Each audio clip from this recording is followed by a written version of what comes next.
David Boswell didn't actually aspire to be a darkroom technician.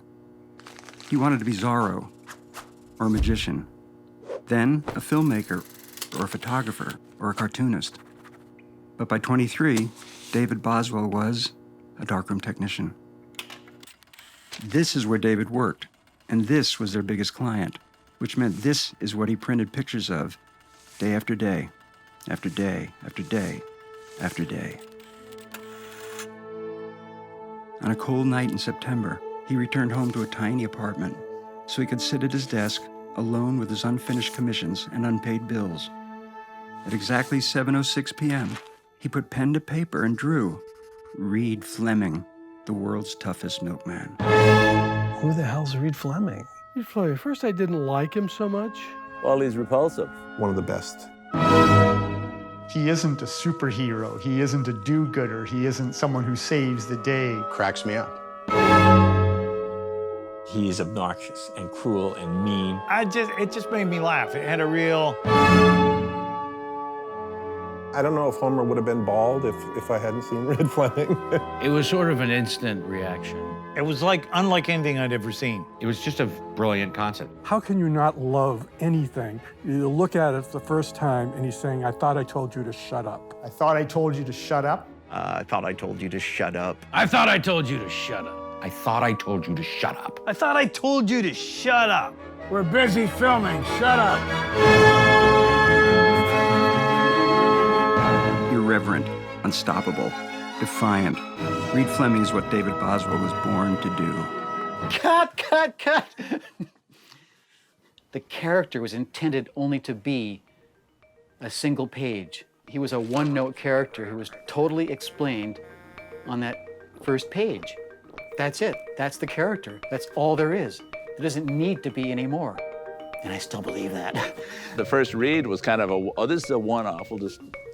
It's just got this joke, I'll piss on her flowers, ha ha ha, what a crude guy. And I was getting people saying, you gotta do more of these, you know? Is there gonna be another, when's the next Reid Fleming? The logical next step was to package it as a comic book and get a wider audience. And I had 10,000 copies printed with no distribution set up, which is really ass backwards. Ass backwards here meaning guaranteed bankruptcy. But an issue from the first run made it to Ron Turner, head of the infamous Last Gasp, an alternative publisher willing to take a chance. After reading the issue, Ron ordered 500. Well, we sold out. We're always looking for good new things that we'd never heard of, and that, of course, came in like a load of bricks on top of a bare toe. And then a short time later, he ordered like 1,000, and then 2,000. Everybody loved it immediately. And we kept selling and selling and selling them. 78 cents or I piss on your flowers. It just was immediately the talk of the town. By word of mouth, Reid spread like a virus within the underground comics world. I read them, and I kind of went, I'm not sure that I get this. You always had to work with Reid. There's a kind of hilarity, but it's kind of what hits you in the back of the head on second thought. And I had to read them a second time and went, this is pretty cool. It's about having a horrible job and doing whatever you can to make life interesting for yourself. I think Reid Fleming just speaks to anybody who's had a crappy boss, which is all of us. He does, everything we would like to do, he just goes ahead and does it. Suddenly, Reid Fleming was a mountain. Literally, he was a 3-hour-long punk rock opera. Reid Fleming! He was on Matt Groening's list of 100 favorite things. If you're gonna ask me about underground comics, yes, I do know. The original Undergrounds were more about just being shocking. Reid, David does something that those guys don't do. I don't call many people geniuses, but I actually think Boswell is one. First of all, I love the stories. It got better and better as the comics went on. I mean, one of the things I love about David Boswell's stuff is that it's a combination of an exquisite draftsmanship and incredible naivete. Well, Reid Fleming, to me, wasn't counterculture. He was culture, but it's also completely crazy. The world's toughest milkman had arrived, and everybody wanted a piece of him. I thought I told you to shut up. I thought I told you to shut up. I thought I told you to shut up.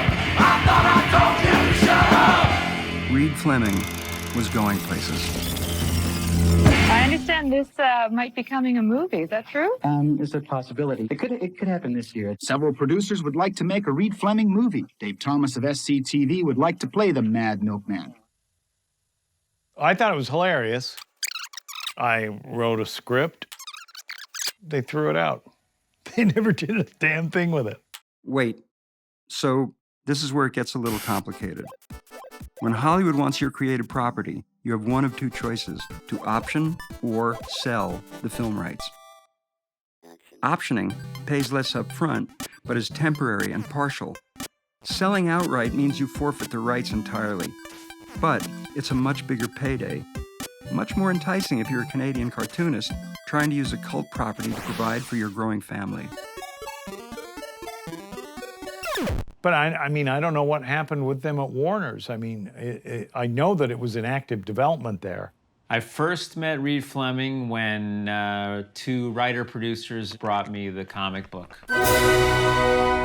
Loeb and Weissman. We were making movies like Teen Wolf and Commando. We were pretty hot as writers at the time. Here was this chance to make this movie. This is David's ticket to Hollywood, the hotel he stayed in, and the phone in the bathroom. Well, going to Hollywood was a big thrill. Very wide-eyed with a camera, taking pictures of everybody. They were really enthusiastic about David, and they wanted David to do the script. I mean, that was the fun of it, was David's first draft. I thought it was one of the funniest, most ridiculous things I've ever read. This is the screenplay David wrote, which of course we can't show you. I think it was Robin Williams was probably the first person we ever talked about doing it. Jack Nicholson. Bob Hoskins. John Lovitz. Jim Belushi. Bill Murray. These were the fruit baskets left at David's door, the meals he was treated to, the parties he attended. I have a budget, I have a board, we had a start date. We really believed in Reid Fleming. It sounds crazy, but we did. And I recollect Loeb one night after a restaurant meal going to the car and him just saying, "They're gonna make it. I just know they're gonna make it." The stars lined up. The end was in sight. As a last formality, the script was sent to the head of the studio.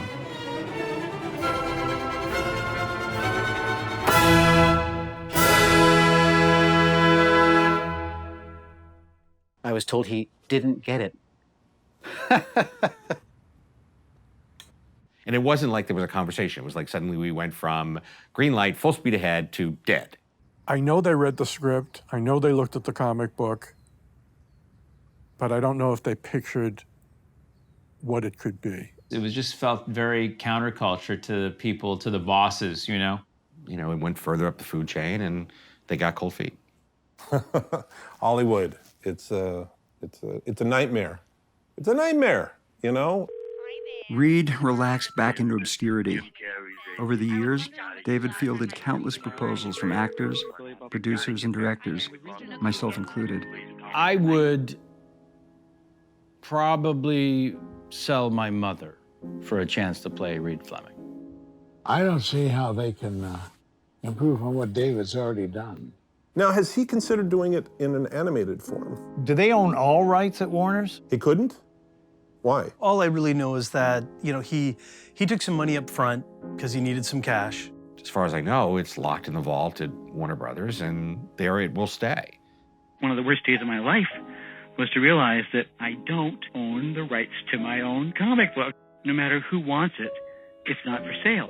Because they know how good it is deep down, there's something there. They're scared that, okay, if I let it go, then what's going to happen is that it's going to go be a big success.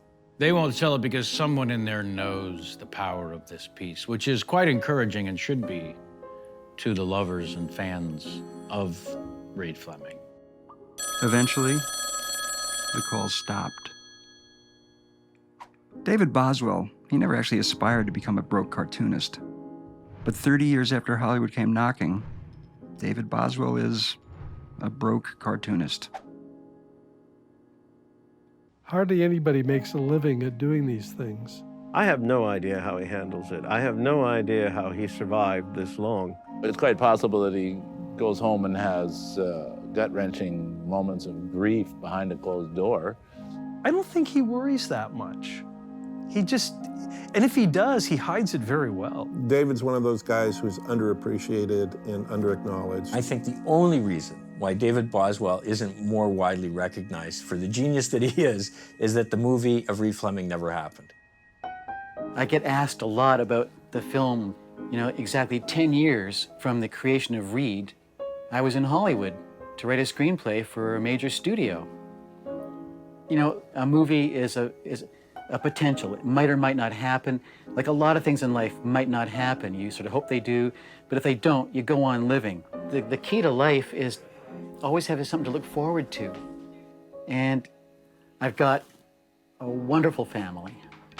In a way, that's my best work, I think. The fans might not agree, but they don't know my kids. And that's what I regret, not being able to do more for my own family. At the end of the day, anybody who creates something that is unique and wonderful deserves to have it shown to a wider audience. First of all, Reid Fleming is an original character. He's hilarious. Everybody loves him who knows about him. So yes, there should be a Reid Fleming movie, definitely. I still think that movie works. I've been convinced that it's just a matter of time. Right now in cinema, it's comic book characters. Granted, they're superheroes, wish fulfillment heroes. So I think it's probably time for a non-wish fulfillment hero. But I think in the climate you're talking about of franchise films, that's the best time to do a weird, smaller film. What could be a better franchise than a whole series of movies about the world's toughest milkman?